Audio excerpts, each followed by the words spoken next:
That's only in Mexico. Hang on, what is that? What's the brand of that? You expect me to read that? Crema de Alamirando.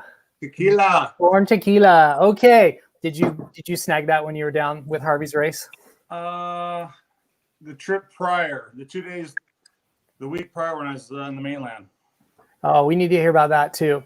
Okay, we're live, guys. This is Taco Mike from Taco Moto, and we have Harv and Garrett. These two guys are consecutive finishers of the Baja 1000. They did it solo, IronMan. So Garrett on the right-hand side did it in 2019. Harv here in the center just did it in 2020. And so he's fresh off. He's probably still sore and tired. So the reason we're going to have these two guys on is last year we had Garrett on. And that conversation with Garrett is something that Harvey watched, and Harvey got excited to be able to thought about doing the race himself. And from that conversation, Harvey went down and then completed his own Ironman race of the Baja 1000. So now we have two finishers. This all started with Garrett. Garrett's your fault. Yep. Harvey then fell victim to the allure of the 1000. And then Harvey did it. And then somebody out there, I promise you, there's some chump out there watching this right now who is going to do it in 2021. And then I promise you that in 2022, we will have, well, at the end of 2021, after the race, at the end in November sometime, we'll have that guy on. There'll be four of us, the two of you, me, and then this new guy. And then we'll consecutively add new Ironman finishers that we add to this growing list. So I'm super stoked to have both of you guys on tonight. It's good to be here. I already have the guy that's going to do it in 22. So I know it's a little ways out, but he's already prepping for it. Oh, sweet. Who is that? Is that Darren? Darren's he's probably watching. I think he's made rumors of maybe doing it this coming year in 21. We'll see. I've heard rumors. He's put that out there a little bit. And then a local friend of mine, he's just picked up a bike and starting to prep for 22. Okay. Are you and Bryce going to pit for him? I know I will. I can't speak for Bryce, but I would assume I could talk him into it. and of course, I'm getting a high sign here from my wife, and then she wants to come along. Heck yeah! So, Harv, let's talk to you, homie. This is all about bringing you. I want to bring you a little bit of fame because I think you're worthy of it, but I also want to have you explain how you got into this in the first place. Before we get to the 1000, though, give us all a little bit of background on how you got into motorcycling, what riding and maintaining and owning motorcycles sort of means to your life. So just give us a couple of minutes of that backstory.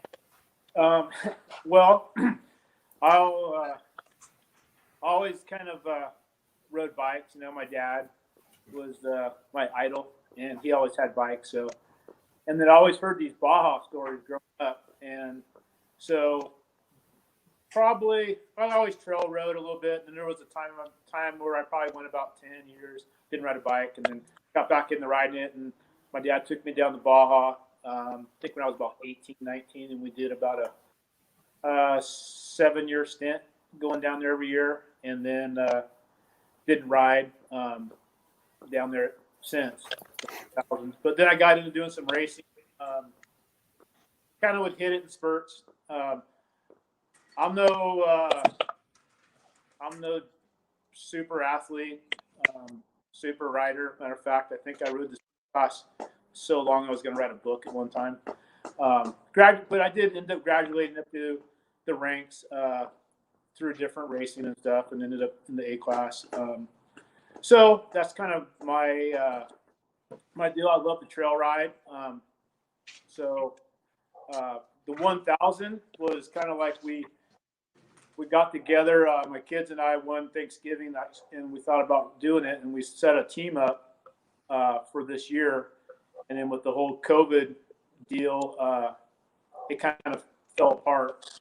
And Penny, my wife, bought me a 501, and which I've been riding a 350 through the Enduro series and cross series stuff. And I had this 501, had the time off work, and I was like, man, I'm not really this super athlete kind of guy, like you see, like Viking Mike guy, and you look at YouTube, these guys are animals, and I'm like, I kind of keep in shape. I run and do stuff, for other purposes. But I watched that deal with Garrett, and I was like, hey, this is kind of I like this, man. I mean, this is doable. And I think that was August. I watched that, and then by September, we made the decision to go ahead and do it. So here we go, Mike. I blame you and blame Garrett. I don't have the balls. I'll just be honest with you. I don't have the balls to do an Ironman event. Now I'm gonna ride it and race it and put a team together in 21.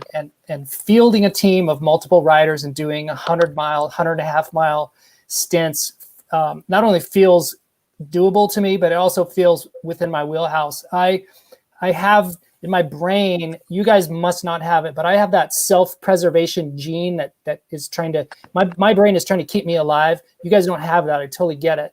So I can't and won't do an Ironman because of that. Can you guys hear me okay? Oh, yeah. Okay. But I completely respect and appreciate you guys, you badasses who do it. So I'll be down there in 21, but I won't be doing an Ironman. When you were listening to Garrett talk about his experience, Harvey, you and I earlier, we talked. I think you guys are supermen. I think you guys are absolute heroes. I don't think you're superheroes in that. And as you described earlier, there are dudes who Ironman it, and they really are superheroes. They're guys who specifically train for this. They have factory support. They're on really high-level machines. And this is sort of something they think about and focus on year after year after year. They're almost career Ironman racers, and hats off to those guys. That's incredible. But you two dudes represent just regular Joe homies who, saw this as a goal, as a real life event, as a bucket list item. Garrett, you first. Who inspired you? You inspired Harvey, but who inspired you to go roll down and do this as an Ironman?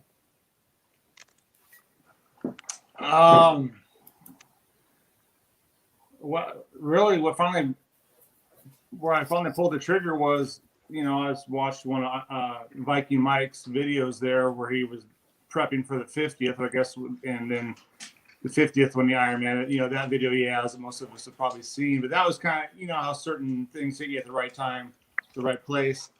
And that was when I finally made the decision. And then there's a segment in there where he's working out that trainer, and the things he went through, what he said there, finally, made it work for me. And at that moment, I made the decision. But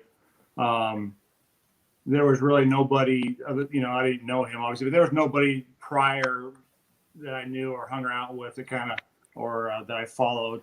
I was away from bikes for all those years. Well, I missed kind of what I call the glory days of, like the XR 650 when it was being built, and then when it was winning all the races down there, Johnny Campbell and all that. I was out of the loop during all that, and wasn't into bikes and got back into it. And then, so it was just something that's always in the back of my mind. I decided to pull the trigger and we went for it. Okay, so you basically, hang on here. What's going on? What the hell's up? Okay, so you watched Iron Mike in his preparation videos, and that's what got you juiced about it. Yeah, I mean, I was really seriously kicking it around, but like I said, sometimes you hear the right thing at the right time, the right inspiration, the right whatever that makes you just make the decision. We're doing it. And like in that video when he's working out with that trainer in Vegas there on the blacktop slab there, what he said there, and I actually wrote that whole series, what he said down. I have it on my phone, little phrase he went through, and it worked for me, right? At the time, some of us need a little kick in the butt, a little inspiration at the right time, and that's what did it. And I reached out to him. We talked a little bit through Instagram Messenger a little bit, and I talked to him when I was down there. But it was just, for me, it was a little bit of validation. Am I good enough? Do I have what it takes to compete at that level? Maybe obviously not compete, but finish something at that level. Okay. So that's a lot of what it was about for me. You've done a little racing before. You've done some club level racing, right? A little bit in high school. Dude, really, I rode from the time I was about 9 or 10 up until I was about 17. And I got out of it. I walked away from it for 27 years, hopped on a bike, and 2 years later I did the 1,000. Well, hey, yeah, but of course, I was smoked at hour 37 when I was chasing you, but you're a good rider, dude. We were laying out, and yeah, I I have a tendency not to crash because I don't push. I'm not a fast, but I'm not slow. I'm just middle of the road, just smooth and steady, and can get it there. But you were on the bike 8 hours more than I was on my race. So, but like I just tell these guys that ask me about it, it's not your average Joe is not going to compete for a podium typically. Most of us average guys, I think, should approach it with a finish it as a win, no matter how long it takes you. And if you take the right mental approach and don't over race it, don't override it, most guys can finish it if you're mentally strong enough. Harvey, what do you think of that? Oh, totally. I go from probably my analogy of this whole thing was, I think I started off at an A- rider and ended up E- rider at the end. And that was probably about 440. But no, exactly. If we go over the training part, but I spent most of my training on the mental part because I've been in enough races where I knew I was going to be in survival mode at least half the race. And so the mental part was a big part of it because, the first part, dude, I was having fun. It was a blast. We were laying it out. I didn't realize I was right there with the leaders there for all the way into the halfway until I crashed, hurt my wrist. But anyways, I was having fun, man. I was like, I'm in the 1,000. Then I would have to clip myself back. But come on, you got to slow down. You got a long ways to go. I was having fun. It was a blast. But going back to Garrett kept on telling me, man, just slow and easy wins the race. So I kept on trying to wheel it back. And at first, you're just, the first 300 miles, you're just going for it, and it was fun. But I didn't take any chances. Going over, hills I didn't see. If I got dusty, I slowed down. I just had a mishap chasing down there. So anyways, that's what happened there. Hurt my wrist. So maybe hurt my wrist might actually saved me just for the fact that it slowed me down. So I don't know. Totally. What Garrett said, right on track. Good. Talk about your racing before this. What kind of racing have you done? What kind of racer are you? Well, I'm District 36 up here in Northern California. So I'll do enduros, cross country. I think it was 2018. We won the enduro championship in the B senior class. And then I usually I'll do a couple GPs. Of course, I always do the local GP because that's my favorite. Shasta Dam is my home. That's where I did a lot of my riding and training. So I'll always run that race, it seems like. But yeah, Grand Prix, enduros mainly, District 36. So, and that's the other thing too. I thought about this. If these guys out here that are thinking about racing, I'm a I don't even want to say it, 50. but so basically we are. If you were to look at that class, where that class usually falls, it's usually in the top 3 of the overall seat up there in the B senior class overall winners. That kind of gives you an idea of really what my skill level was. So I'm nothing really great. You go riding with me, trail riding, you just go, oh my God, this guy's some unbelievable fast guy. Guy that goes out and cruises and usually doesn't make mistakes until I race the Baja 1,000. I probably crashed more that race than I have in the last 10 years. What kind of crashing were you doing? Fatigue crashing, excitement crashing? I've had them all. What mistakes were you making? The first one was I was chasing down. I was having a good time. Me and this guy in the 40 class, somehow he got back with me, and we were clipping. We had probably some 80-mile-an-hour spurts a couple times, and we were battling back and forth. And I started coming up on one of these Bolivia guys, I think, from the KTM guy, dust, and I was in one of the silt beds, and I was just riding in the middle of it, and I came up on some dust, and I kind of startled me. He had stopped, I think, to let me by, or he'd crashed or something. And I looked up just that much, and went over the bars, and at that point, that's when I landed wrist. And so I didn't know how bad it was hurt. I couldn't use it. I mean, I broke my wrist one race, and I did like 80 miles with it, and it was broken. So I didn't really know if it was broke, if it was sprained, and I just knew I couldn't really operate the throttle. So at that point, I was kind of shoulder to operate my throttle the whole time. Well, that worked for a while. So anyways, we can get into that. There's some cool pictures of the mile. I think it was 440. We were taping it up and whatnot.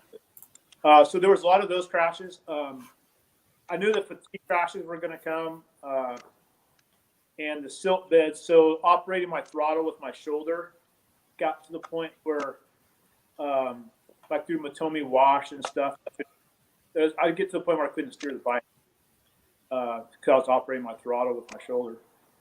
And so that created another problem. Then I would crash.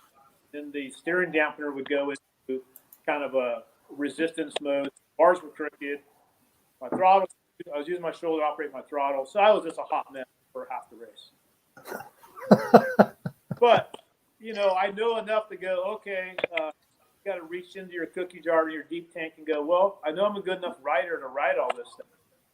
And I know I'm in good enough shape. So I got a couple of things on my side to do this. So it never really crossed my mind that I was not going to finish.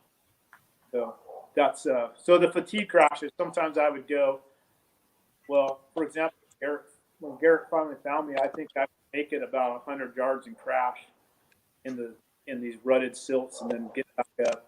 It just kept on. It was going. It just kept on going and going. It just kept on going, man. Garrett, you had to go out and find this guy. What was that about? I need to hear that story. Well, okay, so that's at the tail end. That's at the tail end of the race. We can jump into that. Or, do we want to back up and run all the way through the race, all the events? We can jump around, but that's really at the end of the race. Harvey, do you want to? I want to hear about this wrist situation. So, tell me again what mile it was that you injured your wrist? It was before the 437. I think wasn't it? Was that? Yeah, halfway. That 430 milepost, 437, 430, whatever it was. Pit stop there on the highway there, just before the dry lake bed area. Halfway. You jacked up your wrist halfway. That's when guys would tap out. Most guys would say, "All right, I had a good run. This was a good go. I'll call it there." Why in the hell did you keep going with your freaking wrist taped up and having to move your body to operate the throttle? What inside of you said, "Oh yeah, I got this. I can do that"? Dude, you got the other hand, man. I mean, it was all good.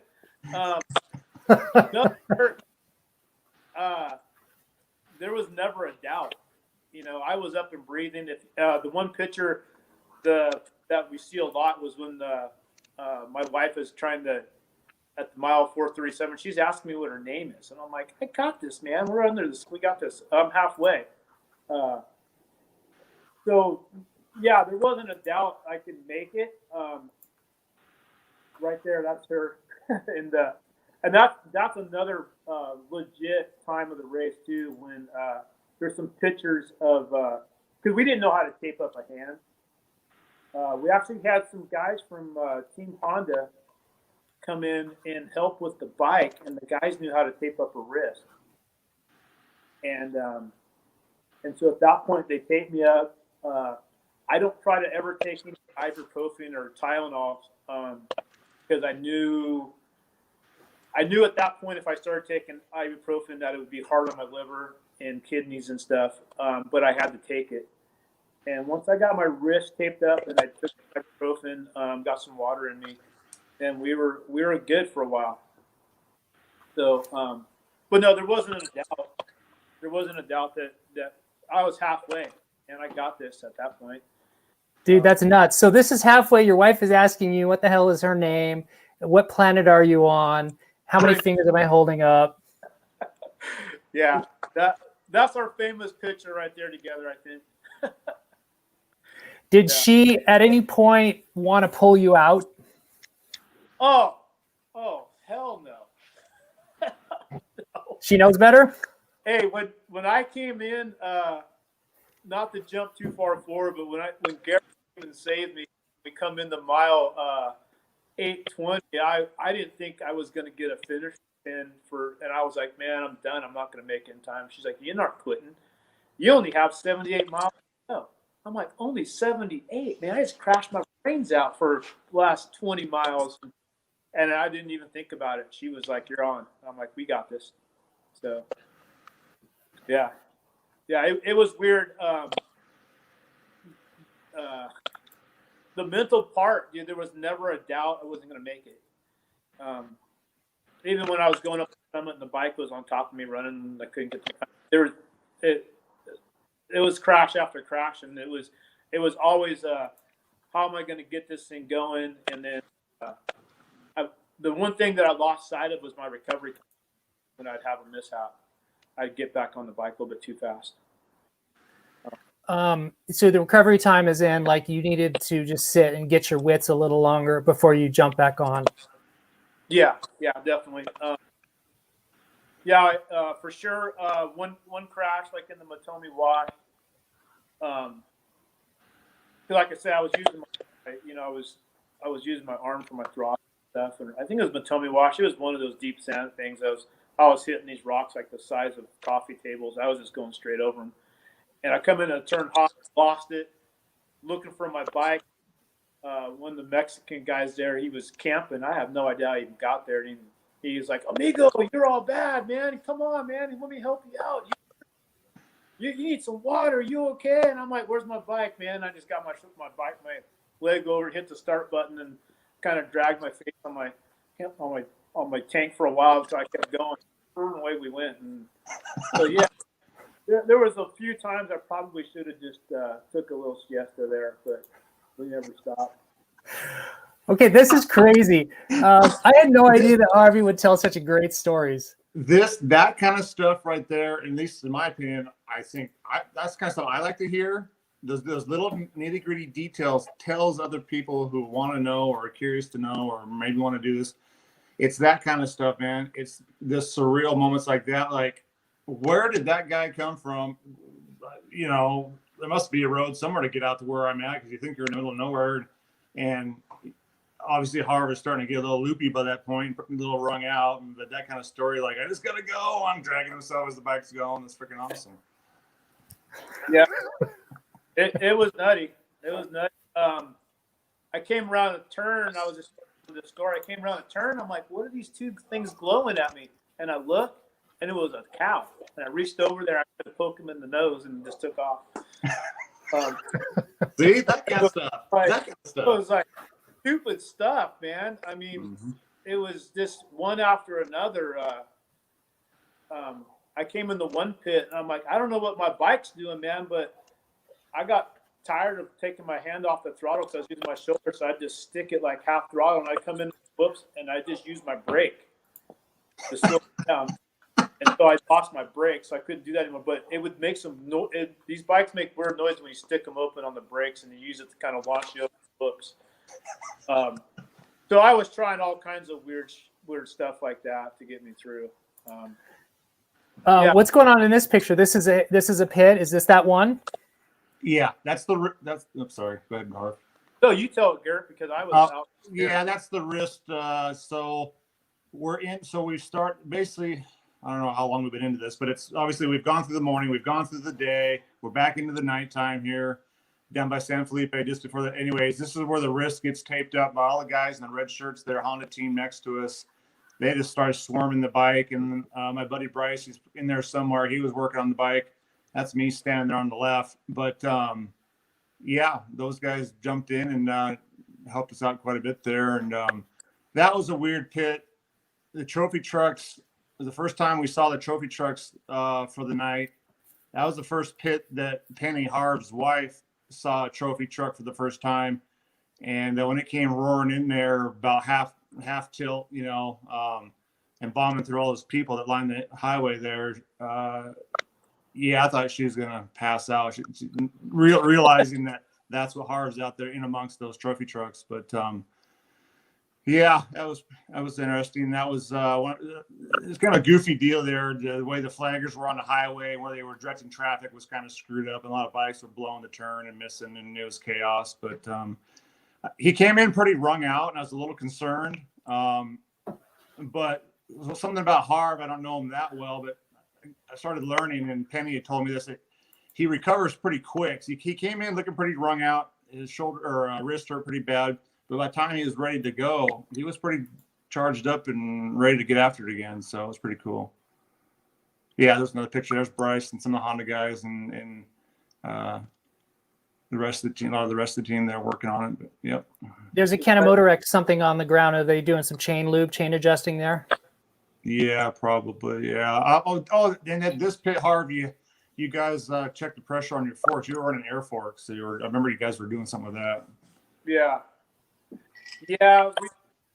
Dude, that's the thing too. Was that bike had box stock suspension off a motocross model, and it had air forks on it. And I talked to the guy that sets up my 350, Joel 707, and he's like, "Hey man," he goes, "You want to push right?" And he goes, the guy could have sold me anything. I probably would have done it, but he said, "Hey, those air forks will give you what you need." So I trusted him, and I believe it. I thought they were good. But on the flip side to it, we did make three air pressure throughout the race. Did you find that you gained or lost pressure? 2 times we gained. 1 time we lost. So we were flipping between 145 and 147, and we were in the 150s a couple of times. So, and I could tell the difference, but no, they work good. I trusted them on it, and I think that was. So you had said the Honda guys, this is Factory Team Honda. They came over. What were they doing that they saw you guys needed an assist on? Garrett, you might know. Yeah, I guess I should answer that. Yeah, you were a little bit looped out. Anything and everything, just general checking the bike over. They kind of helped Harv's buddy there, Chuck, our mechanic basically, go over the oil air pressure on the forks, checking this, how the wheels looked, how the tires looked, just general looking the bike over. But as far as adjustments went, so just check the chain, check the wheels, check the air pressure in the forks. I can't remember if they did an air filter there or not. And just asked if they could help in any way. Ended up wrapping Harv's wrist, like we said, because they had a guy that was familiar with that, and that was a big help. I was glad to see that. I didn't want to see him head out with his wrist not doctored up a little bit, not knowing how bad it was at the time. So really at this point is probably when the race started to be survival mode, I'm guessing. Maybe Harv can correct me on that. Maybe just a pinch before that, but definitely leaving this pit was from there on out, the race was, a lot of just survival mode. Oh, totally. Yeah, we might be a D- rider a little bit after that. Yeah, things started getting real about that point. Okay, so this is again halfway. You're about halfway, 400 and something miles.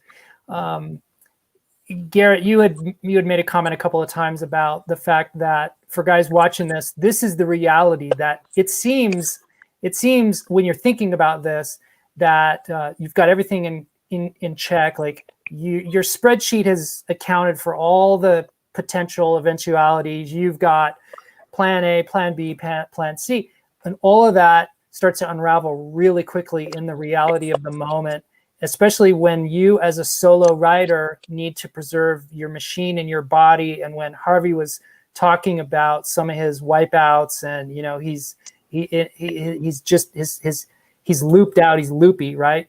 Yeah. I was watching your screen while we were full screen on Harvey, and you're smiling and you're nodding your head. I can tell that you're in 1,000% agreement. Harvey, you couldn't see this, but Garrett's sitting over there like, yeah, oh yeah, I know what that's like.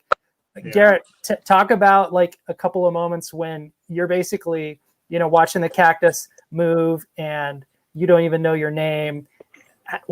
Harvey, what makes Harvey a Superman is the fact that he got on the bike and kept going and kept going and kept going. I know you did that too. Let's hear about a little bit of that on your side. I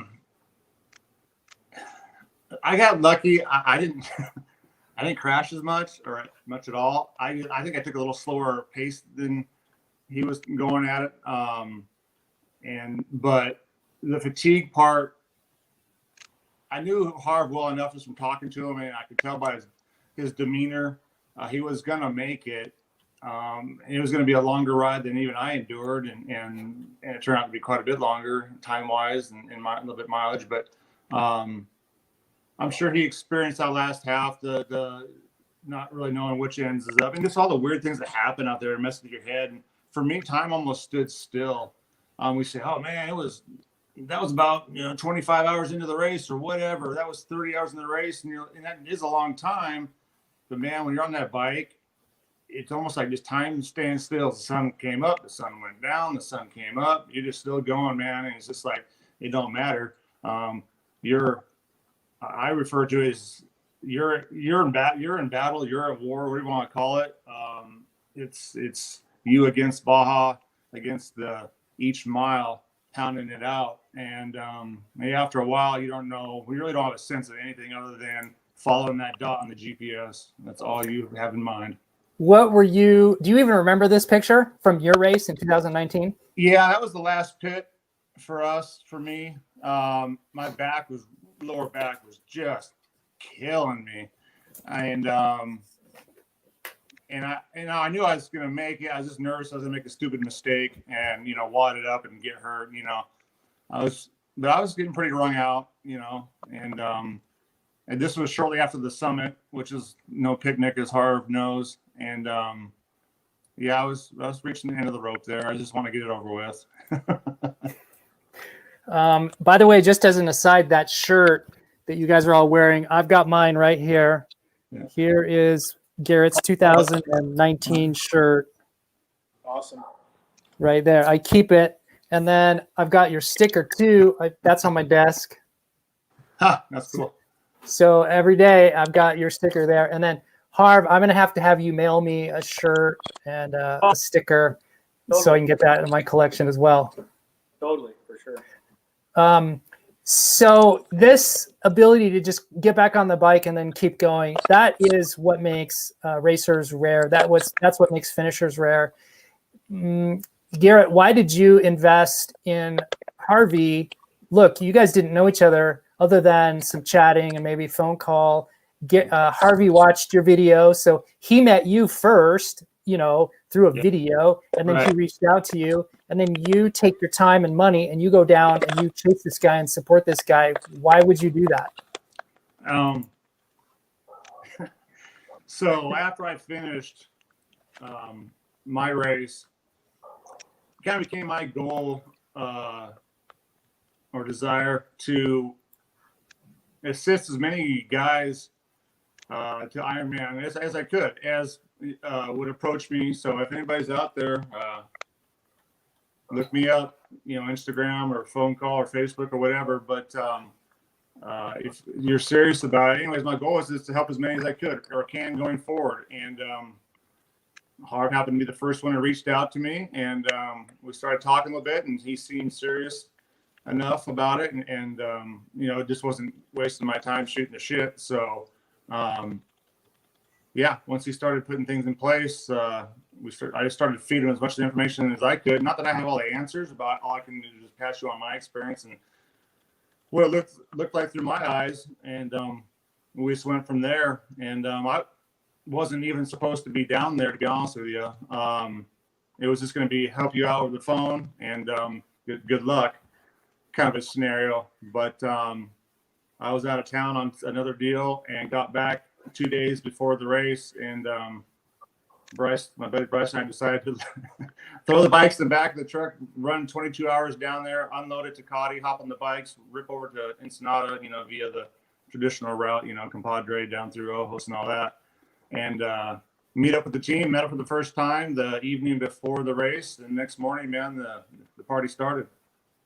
So. Yeah. So I want to show this picture right here. This is Garrett. This is you after you've sort of come off of the podium. Somebody's got your bike. You've got the finisher's medal on. What are you thinking in that face right there? And then Harv, I want to hear, I don't have a similar picture for you, but I want to hear, Garrett, what were you thinking in that moment? And then Harvey, you had the same moment. I'm sure there was this exact same moment. I want to hear what you were thinking in that same position as well. Yeah, I do like this picture just because, I know what's kind of going on in my head there, but it's a surreal moment. It's not real yet.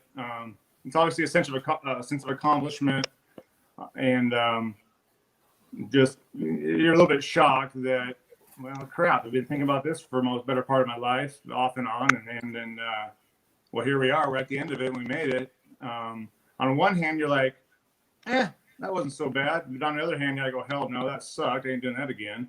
It's kind of all the same feelings at the same time, because for me, I kind of refer to it as my Mount Everest or whatever, a big bucket list thing for me. And when you accomplish it, you're like, well, crap, I was able to do that. What's next? Maybe, maybe help somebody else achieve that as well. So that was kind of my thing. But, and then in that picture right there, there's probably a lot of just, I'm in a fog. I'm burned out. Harvey, how about you? You had a moment just like that, I'm sure. Well, yeah, but yeah, for sure. Well, first of all, I got to go back to is they don't make them. There's not very many people like Garrett and Bryce on this planet, dude. I mean, we had talked so much after your that is almost like we knew each other practically. And we were down there in Baja, and Garrett told me he was going to come down, and I was like, "Man, you going to jump in your truck and drive 20 hours to South Dakota and unload your bikes?" I was like, "This guy's legit, Matter of fact, we had an Airbnb. We weren't even at the house, and I said, "Hey, we'll be right there." I gave him the code to get in the house, and made himself. I mean, there was no. It was crazy, but it was awesome. But like I said, they don't make them like Bryce. I mean, that's pretty class act people there. And going back to when I went across when they interviewed me across there, I was just stoked. I mean, it was a cool moment when Garrett and I, rode up there together. And he goes, "You just need to go up there." And I'm like leaving him, Got up there, and the dude was all jacked up on my dude, and put the thing on the finishing pin, which I didn't think I was going to get, honestly. But no, things were like, man, this just happened. So my number one goal was to finish. Number two, finish in the time frame, and number three was to go for a top 5 finish. So we got 2 of those. But yeah, it's a pretty surreal moment. I don't really know of anything that can top it. I don't even want to try. I maybe do an ultra marathon or something, but dude, that ain't even close, dude. I honestly, I don't even have no idea. I have no idea what you could do to put yourself through that. At least I think I had a little rougher time. Oh yeah.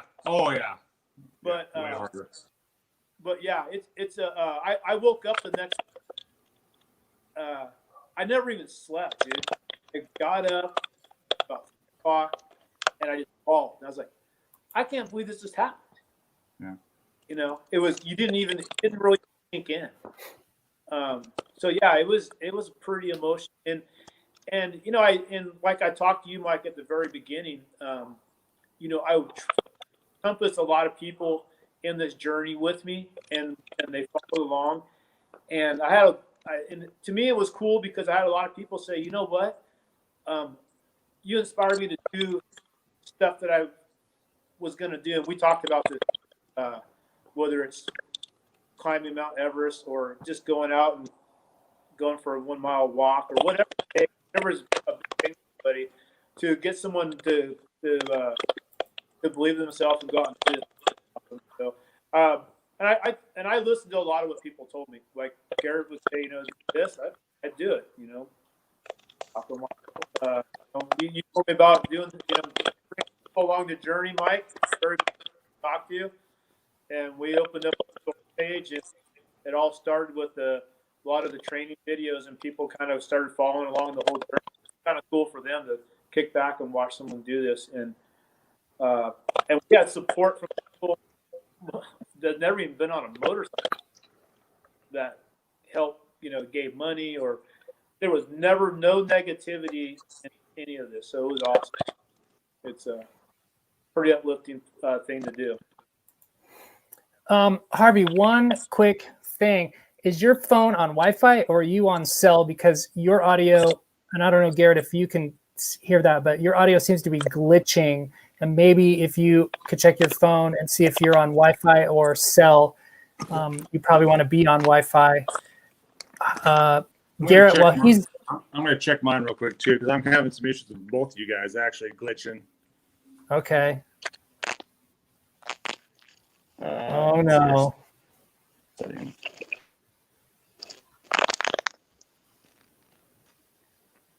Oh, now I got to fill the time because they're gone. Holy crap.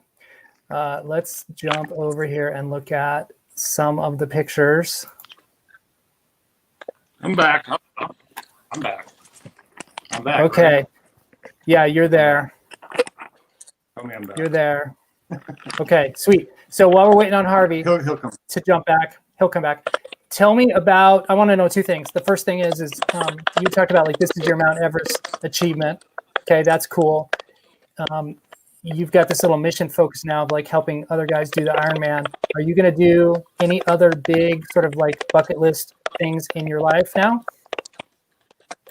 Oh yeah, we got a couple to knock out before we're too crippled up here. Kicking around the idea of maybe this year, we'll see. Maybe next year, depends.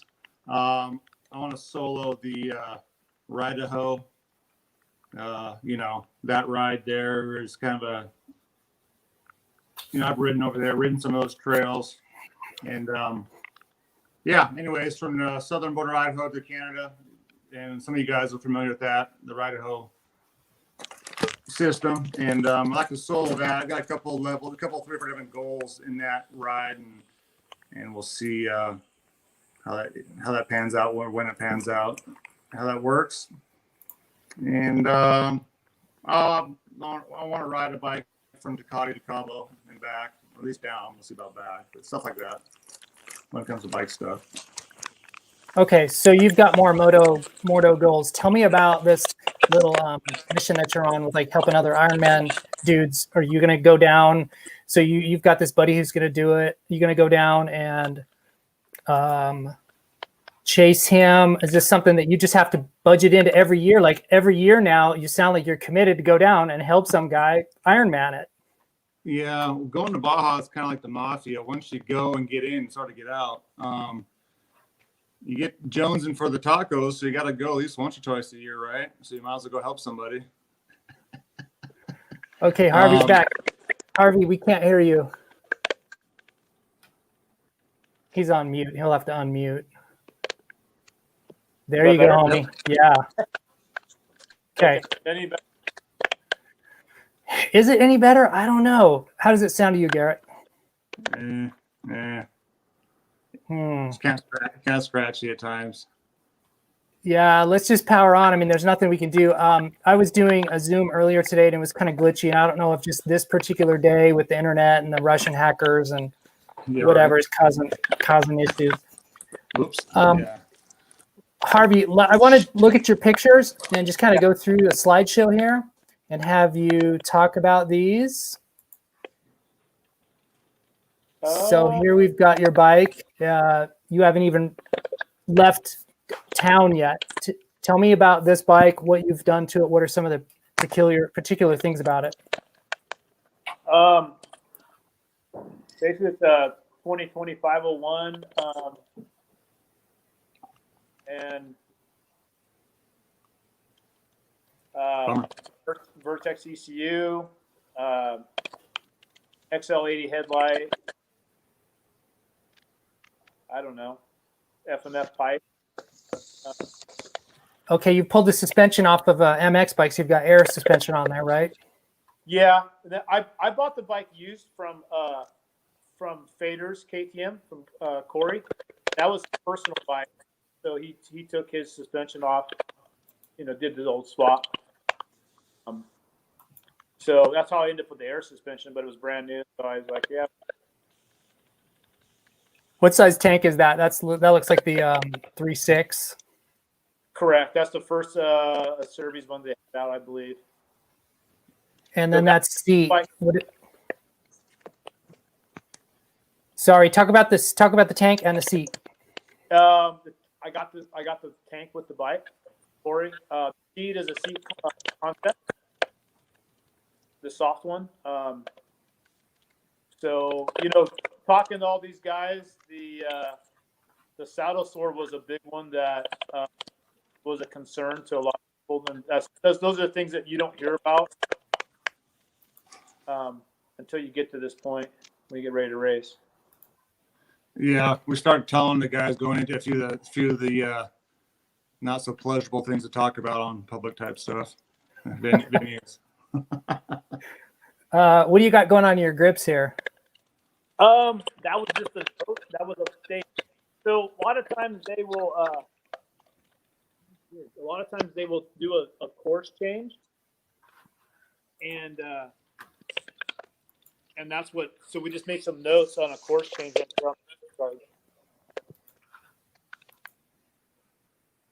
And then you've got a little roll chart. Now this is obviously not the route. You've just got some notes to yourself. Yeah, and you know what? That was something that I kind of came up with, and it worked out bitching, because what I did is I put all of our gas stops. I put the mileage on there. I put where our supposed to be, because I don't really know Mexico, so I'd be like, hey, what town am I going to be near if something happens? So I would write down the town. And of course, I didn't pre-run, so I didn't have any notes to put on there for pre-run. But that would have been another thing I could have done. Holy cow, dude! So you didn't pre-run a mile of this race? I pre-rode the beginning of it, and at night, and wadded my bike up, hit a 3 or a 3 foot, probably 4 foot section of a drop off into another one, and ended up in barbed wire fence.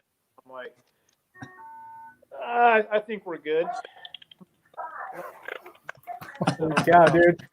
That's why I said don't pre-run. Yeah. Is that your Garrett? Is that what you would tell guys? Is don't pre-run it? I mean, don't risk it, right? No, go.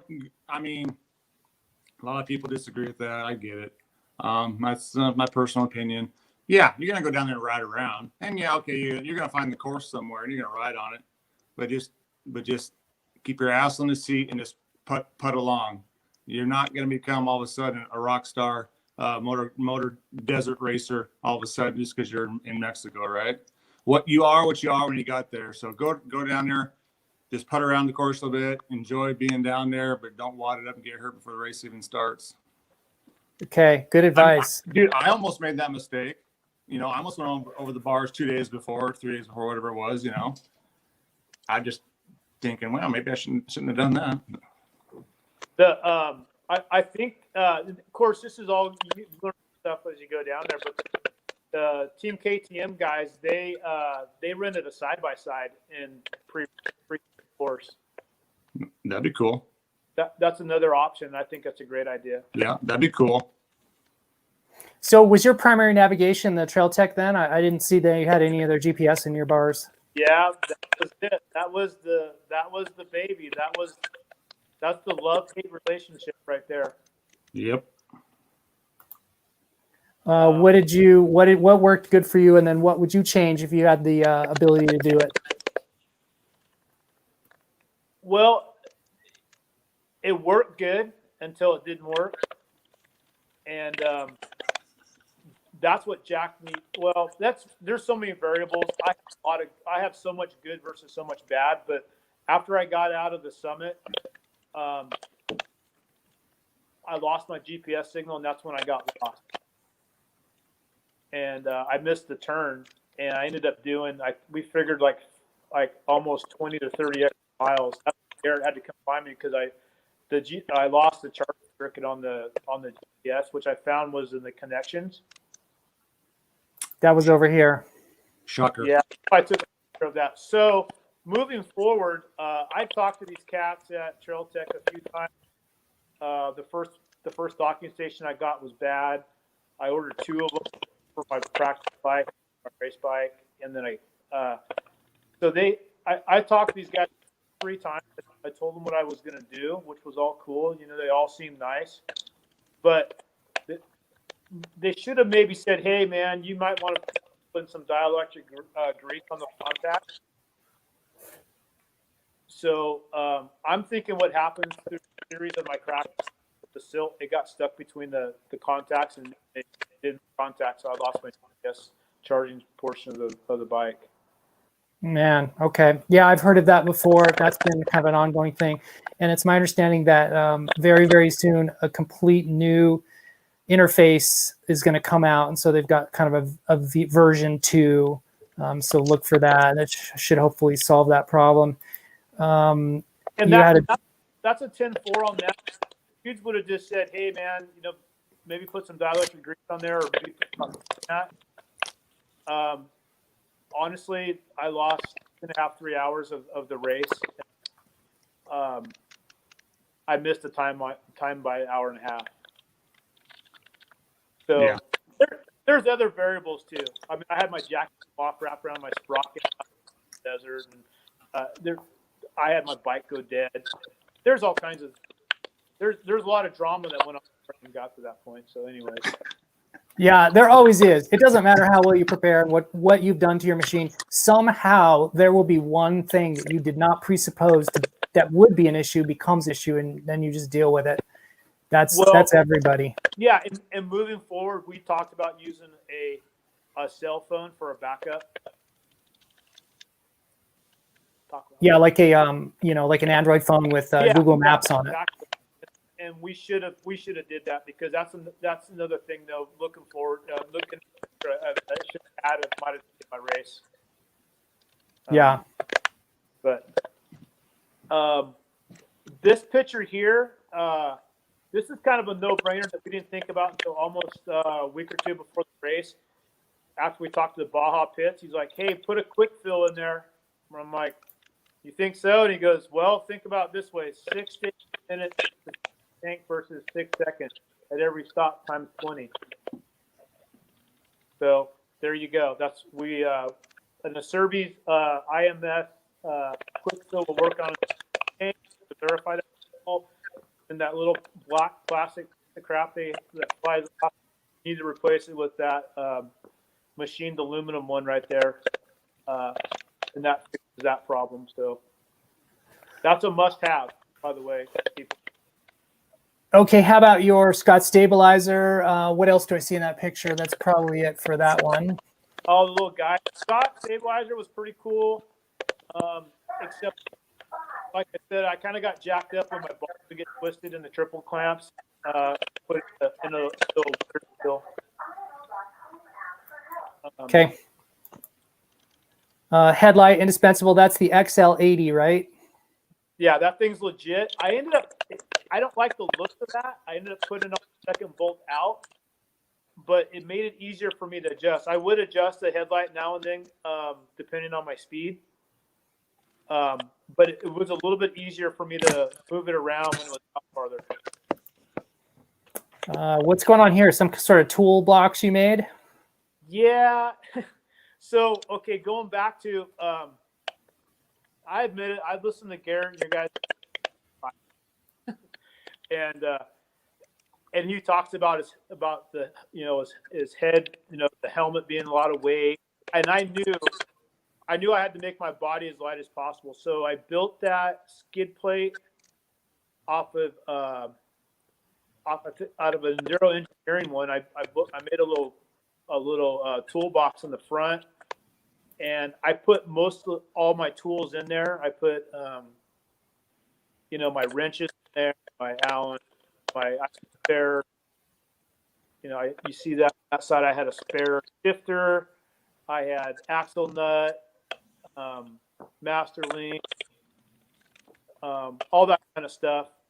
And I was kind of leery about it, but I went and put a couple 100 miles on it before the race, and it held up. So I thought, I have nothing to lose. Worst case scenario, I have all the tools in my back. Throw it off to the side if it didn't work. But Genius. it worked bitching. It worked really good. That's just the sprocket. Yeah, so that's just the sprocket side of your engine. Looks like you've got are those stock foot pegs? It's hard to tell. They've got writing on them. They're stock foot pegs. Okay. What's going on here? 1932. Yeah. So what I did, I used I'm a foot mechanic, so I have the tire depth gauge all the time. So that's what I started the race out with, was 1930 seconds. Oh, I saw there's another picture of a tire gauge somewhere. Yeah, that's right. Yeah, so I kind of showed a picture. Anyway, it comes, and I seen Team Honda. They had a depth gauge too. They brought out. So I'm not the only one doing this. And I believe it got down into the 30 seconds at mile 400. How many tires did you run in the race? One. Single tire the whole race, and moose, I would imagine. Correct. Yeah. That's impressive that you ran the whole race on one rear and one front, obviously, as well. Yeah, it did. Then again, I listened to the interview last year with Garrett. So we had spare. We just never had to use it. That's fantastic. Now here's the other side of your little toolbox. You got is that a toe strap shoved in there as well? Yep, we got a toe strap right there.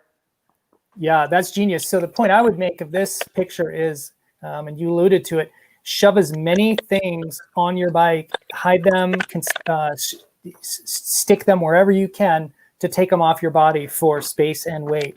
You've done a really good job here with this. Yeah, it worked good. And then I showed some pictures because when I was putting the Stella device on, which I bought from Garrett, which he'll buy back, or someone will. I just wanted to show some pictures of some of the antennas and stuff, how you have to mount them, because it's got to help the next guy down the road.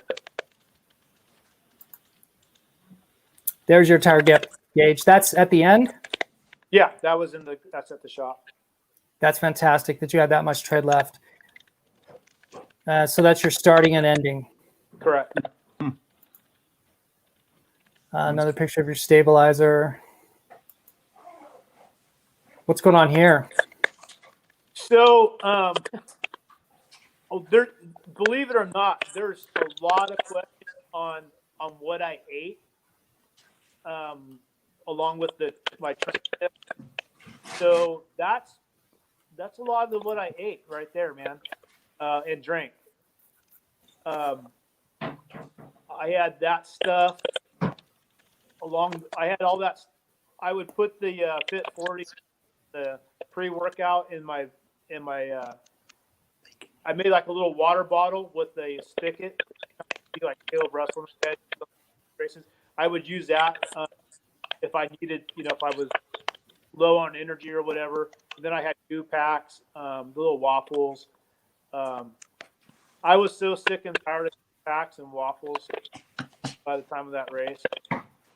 I had that stuff at the Baja pits.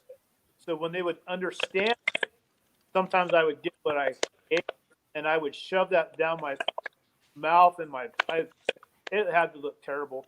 Stuff down my face, trying to get. And I made myself take those and drink water throughout the whole race. That's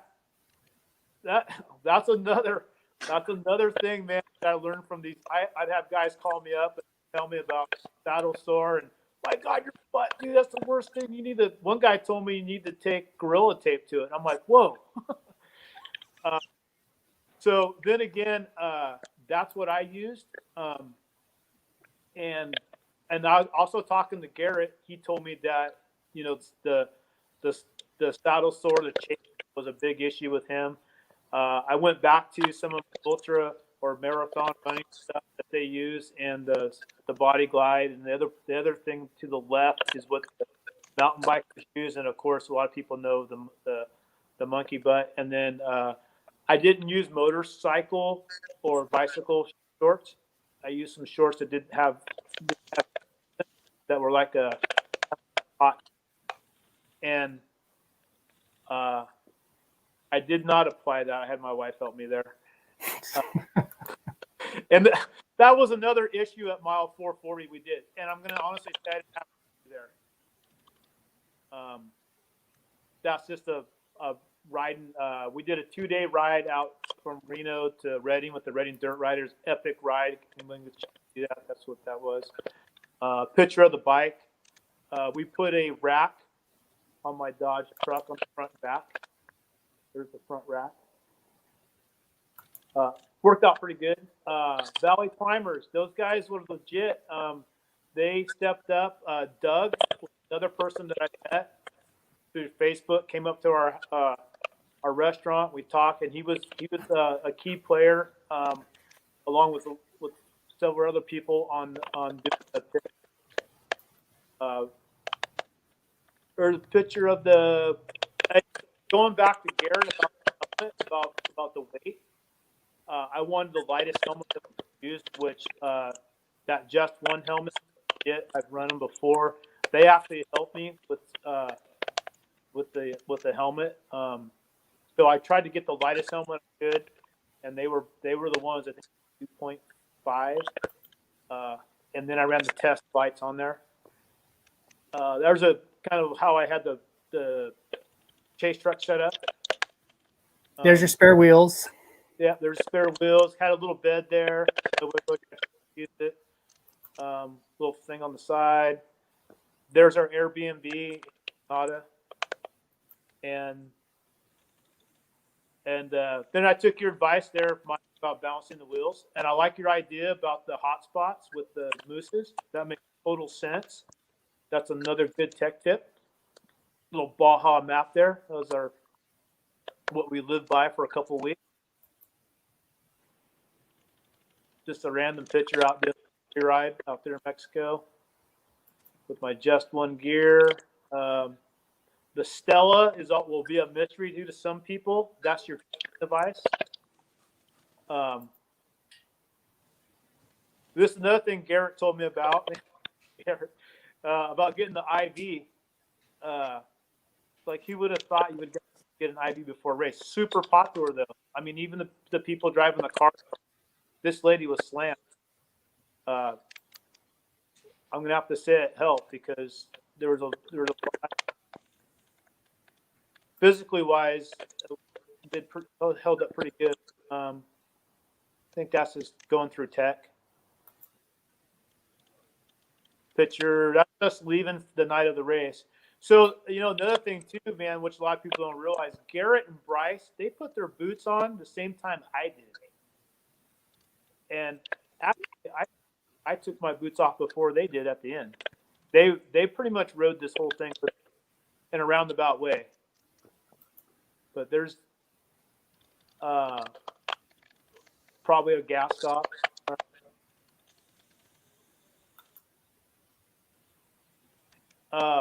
This was way awesome, Larry, from Into the Dust. That was before the race. Very humbled guy. Had a great talking to him. And I think that was before we took off. And there's our Honda pits again. And this was before we left. That's right there at the start. Yeah, right there at the start, Penny and I, yes. Those eyes have no idea what they're getting into. Nope. You know, sometimes I'll sit there at the starting line of a Euro or a cross country race, and I think to myself, you know what? There's going to be some really cool stuff happen. But when you start the Baja 1000, there is some really cool shit that's going to happen. Time to end. But yeah, that was the start of it. So actually, there's our crew. I couldn't say enough about our crew. Just unbelievable.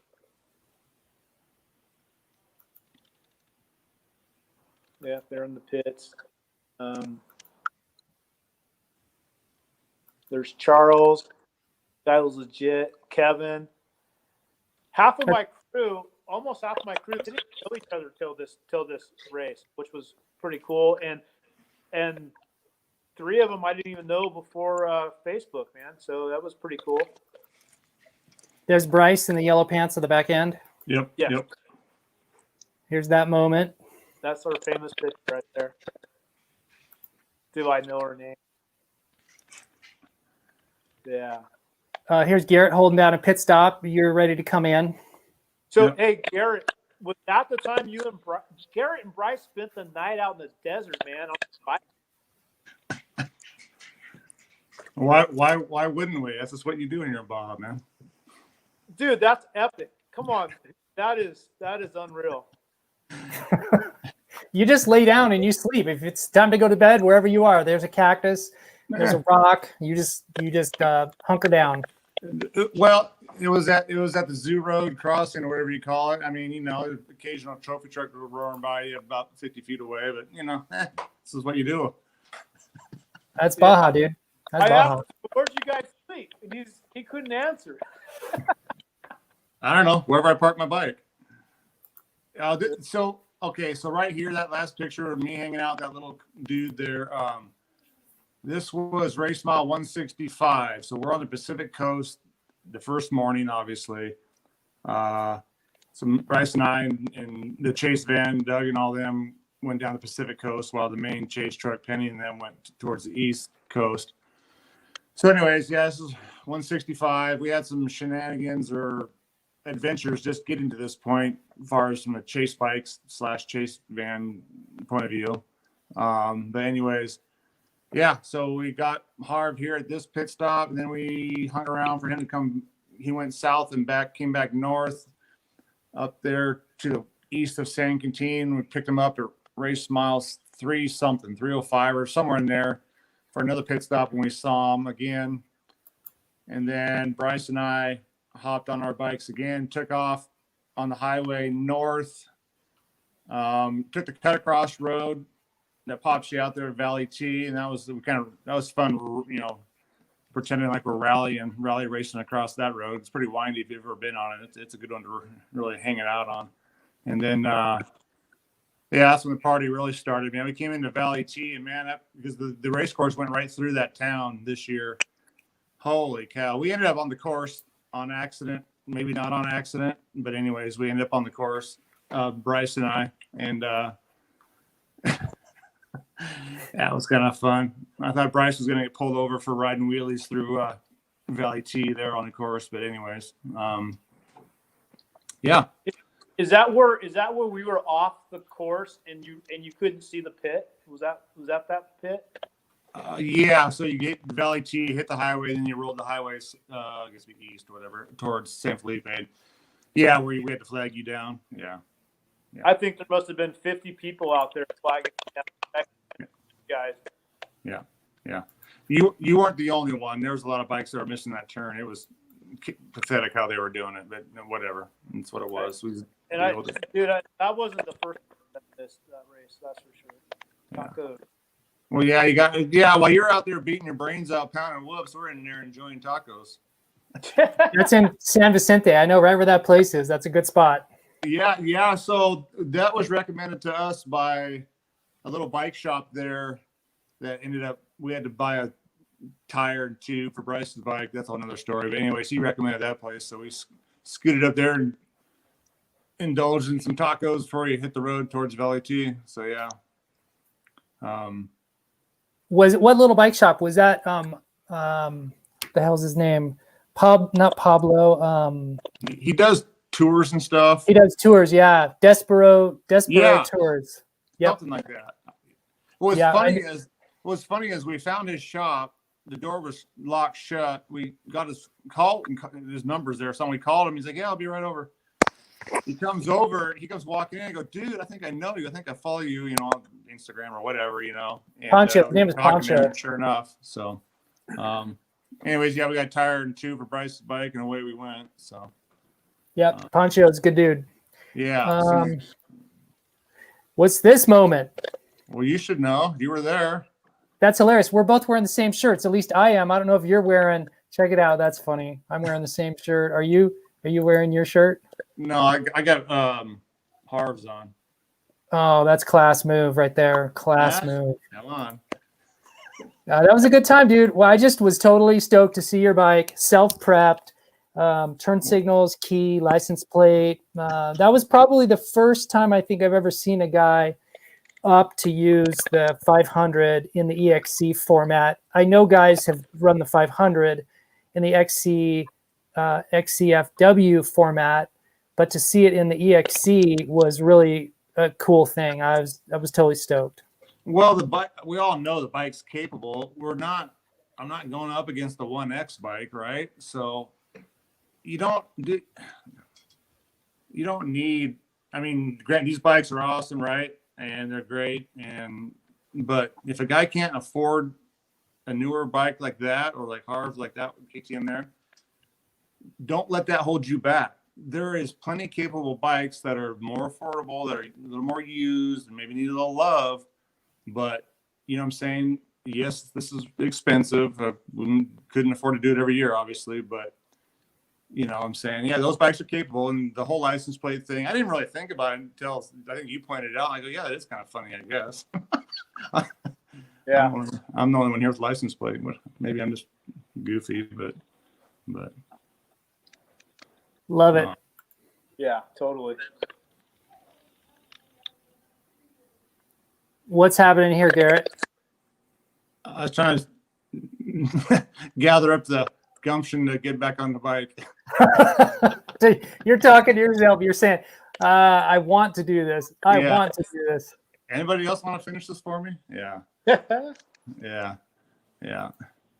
This was my idea, everybody. There it is again. What's that face of your wife right there? That's your wife next to you, right? Yeah. Yeah, she's laughing with you. She's laughing at you. She's laughing near you. She's just saying, "Nah, don't be a pussy. Finish it. Come on, let's go."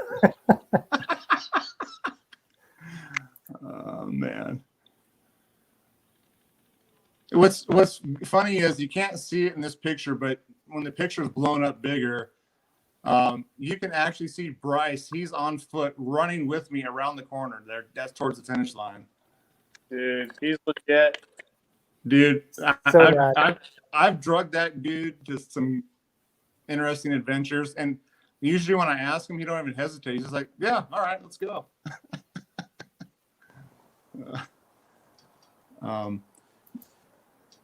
there's that one. You still there? Yeah. Can you hear me? You guys all hear this okay? Yeah. Is my audio geeking Hello? out too? Can you hear us okay, Harv? Yeah. Okay. Well, on that picture, I think we should wrap this up. The audio is like just completely ridiculous. I apologize to everybody trying to watch this. Luckily, I think there's some closed captioning that happens. And so in the future, if you're watching this on YouTube, you might be able to read that, and hopefully that'll help you understand what we're trying to say. And I appreciate the patience of people hanging in there with us so far. Any closing thoughts or words to the guy who's watching this that's really thinking hard about planning his solo run? What are you waiting for? Nice. Harvey?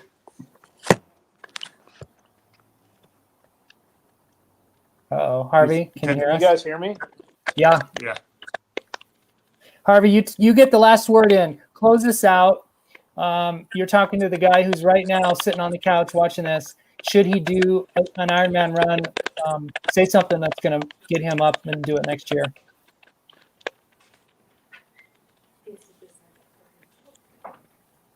Oh, man. Yeah, bummer on about the audio. Is mine geeking out too? My audio? Not as bad. Not as bad. Can you guys hear me? Yes. Can you hear us? I don't think you can hear us. Oh, no. Bummer. All right. Well, let's wrap this up. Did you guys have audio? Harvey, Yeah. can you hear us now?